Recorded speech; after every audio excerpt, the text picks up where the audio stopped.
Assalamualaikum. Today's topic of discussion is perineum. Perineum हमारे pelvis का anatomical reason है और अगर इसको डिफाइन करें तो ये एक शैलो मायोफेशियल कंपार्टमेंट है, यानी मसल और फेशिया से बना हुआ एक शैलो कंपार्टमेंट है। लोकेशन की बात करें तो ये लोकेटेड होता है बिटवीन थाइस, यानी हमारे दो लेग्स के दरमियान में जो स्पेस है वहाँ पर ये लोकेटेड होता है और रिप्रेजेंट करता है most inferior part of the pelvic cavity, यानी लोकेशन के लिहाज से ये बिटवीन द थाइस और मोस्ट इन्फीरियर पार्ट है पेल्विक कैविटी का। पेरिनियम बाकी पेल्विक कैविटी से सेपरेटेड होता है by the pelvic floor muscles. इस रीजन में बहुत ही इंपॉर्टेंट स्ट्रक्चर्स होते हैं जो हमारे यूरोजेनिटल और गैस्ट्रोइंटेस्टाइनल सिस्टम को सपोर्ट करते हैं। पेरिनियम को समझने के लिए ये interior view of human body, जिसमें ये एब्डोमिनल कैविटी प्रॉपर है, उसके बाद पेल्विक गडल की बोन्स और ये सारी पेल्विक कैविटी, जिसमें ये पेल्विक इनलेट और ये ट्रू पेल्विक कैविटी या ट्रू पेल्विस, उसके बाद पेल्विक डायाफ्राम यानी पेल्विक फ्लोर के मसल्स और पेल्विक डायाफ्राम के बिल्कुल नीचे यहाँ पर होगा पेल्विक आउटलेट और ये है पेरिनियम। यानी पेरिनियम जो है वो मायोफेशियल कंपार्टमेंट है जो हमारे दो थाइस के दरमियान में होता है। पेल्विक गडल बोन्स, पेल्विक कैविटी जिसमें pelvic inlet, true pelvic cavity या ट्रू पेल्विस, उसके बाद ये रेक्टम और रेक्टम के साथ अटैच हैं पेल्विक डायाफ्राम या पेल्विक फ्लोर के मसल्स और उसके बाद ये पेल्विक आउटलेट और पेल्विक आउटलेट के साथ अटैच है पेरिनियम। तो पेरिनियम मोस्ट इन्फीरियर पार्ट है पेल्विक आउटलेट का और पेरिनियल कंपार्टमेंट जो कि एक मायोफेशियल कंपार्टमेंट है, ये बाकी पेल्विक कैविटी से सेपरेटेड होता है by the pelvic floor muscle. तो ये जो पेल्विक फ्लोर के मसल्स हैं ये पेरिनियम को सेपरेट कर रहे हैं बाकी पेल्विक कैविटी से।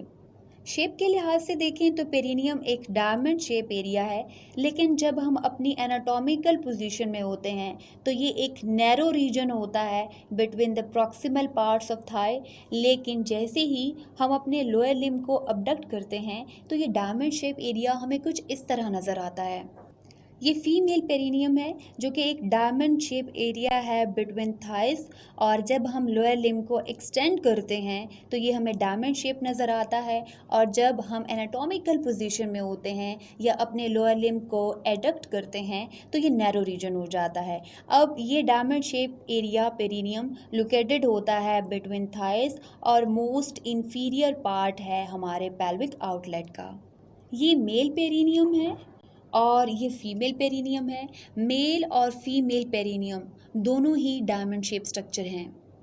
बाउंड्रीज ऑफ पेरिनियम की बात करें तो दो तरीके हैं जिनसे हम पेरिनियम को डिस्क्राइब कर सकते हैं, एक है एनाटॉमिकल बॉर्डर्स और दूसरे हैं सरफेस बॉर्डर्स। अब एनाटॉमिकल बॉर्डर्स और सरफेस बॉर्डर्स में क्या डिफरेंस है? किसी भी स्ट्रक्चर के जो एग्जैक्ट बोनी मार्जिन्स होते हैं वो उसके एनाटॉमिकल बॉर्डर्स होते हैं और जब किसी स्ट्रक्चर को हम सरफेस से देखते हैं और सरफेस से हमें उसके जो मार्जिन नज़र आते हैं वो उसके सरफेस बॉर्डर्स होते हैं।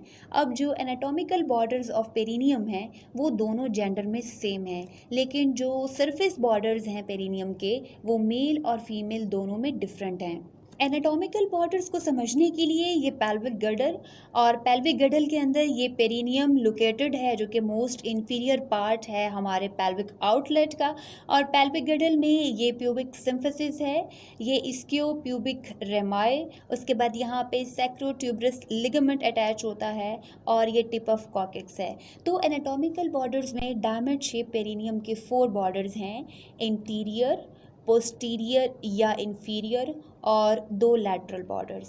सबसे पहले इंटीरियर बॉर्डर की बात करें तो इंटीरियर बॉर्डर पे प्यूबिक सिम्फिसिस होता है, लैटरल बॉर्डर्स पे सुपीरियर साइड पे इस्कियो प्यूबिक रेमाए होते हैं और लैटरल बॉर्डर के इंफीरियर साइड पे सैक्रोट्यूबरस लिगामेंट होता है। इसका मतलब है कि ये जो 2 लैटरल बॉर्डर्स हैं ये बने हैं इस्कियो प्यूबिक रेमाए और सैक्रोट्यूबरस लिगामेंट से। उसके बाद इंफीरियर बॉर्डर या पोस्टीरियर बॉर्डर है जो कि बनता है टिप ऑफ द कॉकेक्स से।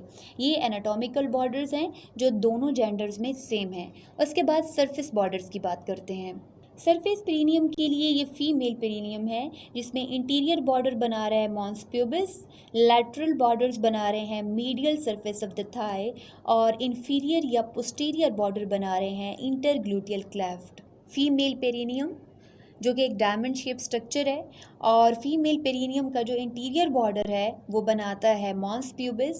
एक्सटर्नल जेनिटिलिया ऑफ फीमेल के बिल्कुल ऊपर जो हेरी एरिया होता है उसको हम मॉन्स प्यूबिस कहते हैं।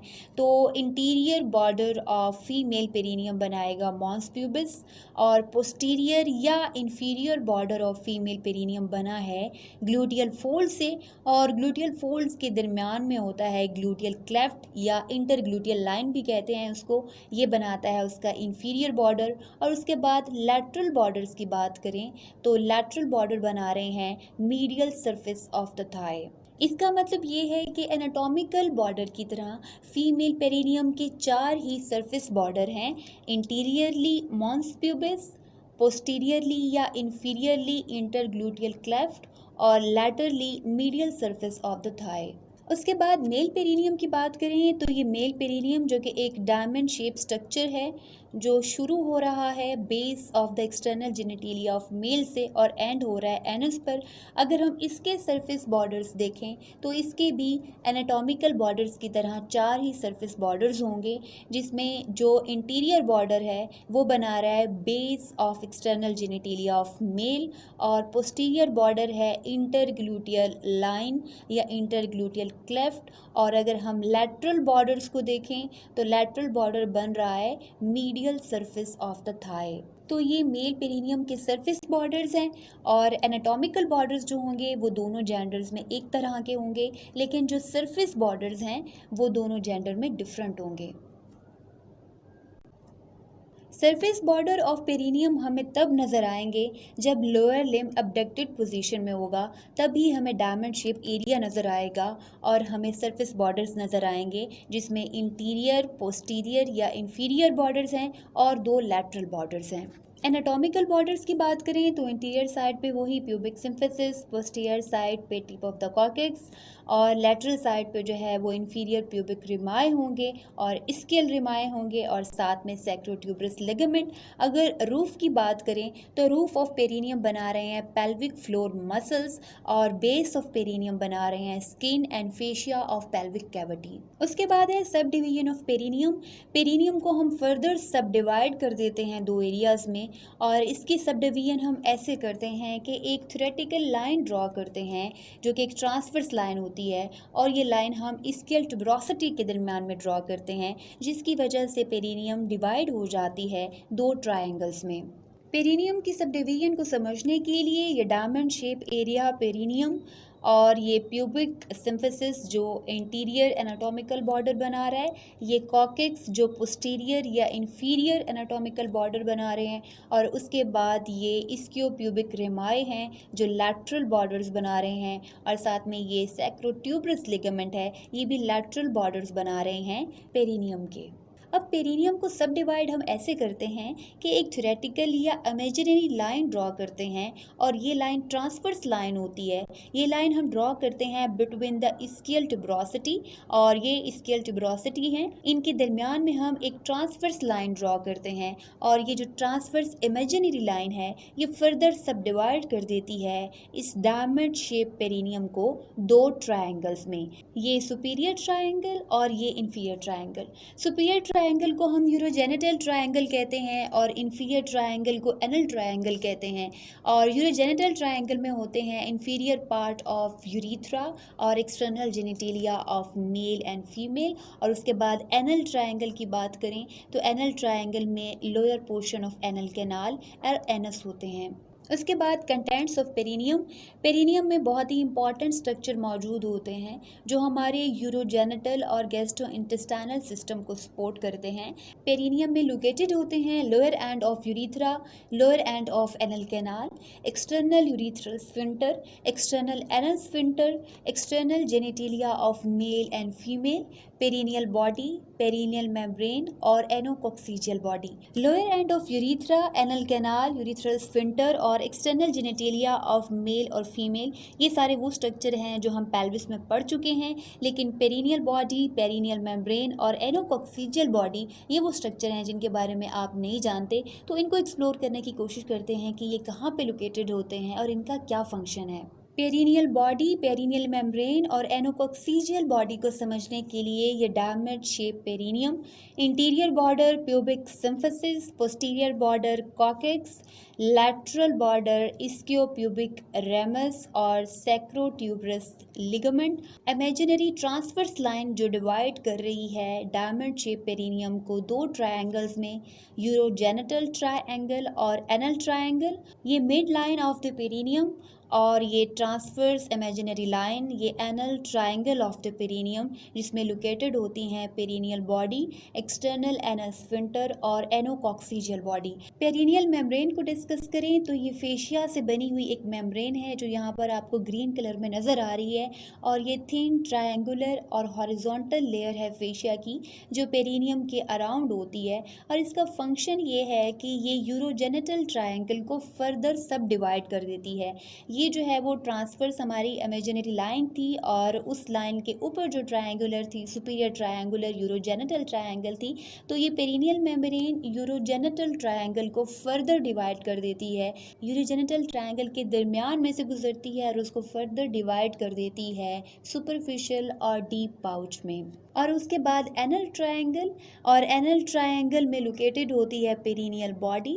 Perineal body basically pyramidal fibromuscular mass है और इसको सेंट्रल टेंडन भी कहते हैं। ये लोकेटेड होती है दो ट्रायंगल्स के जंक्शन पर, जहाँ और ये लोकेटेड होती है बिटवीन द यूरोजेनिटल ट्रायंगल और एनल ट्रायंगल, और ये mid line of the perineum है। तो ये मिड लाइन के along between the junction of the urogenital और एनल ट्रायंगल मौजूद होती है और इसको central tendon of the perineum भी कहते हैं। पेरिनियल बॉडी का फंक्शन ये है कि अटैचमेंट साइड प्रोवाइड करती है पेरिनियल मसल्स को, और इसके अलावा जो पेल्विक फ्लोर के मसल्स होते हैं वो भी पेरिनियल बॉडी पर आकर अटैच होते हैं, तो ये उनको सपोर्ट करती है और पेरिनियम के मसल्स और पेल्विक फ्लोर के मसल्स को अटैचमेंट साइड प्रोवाइड करती है।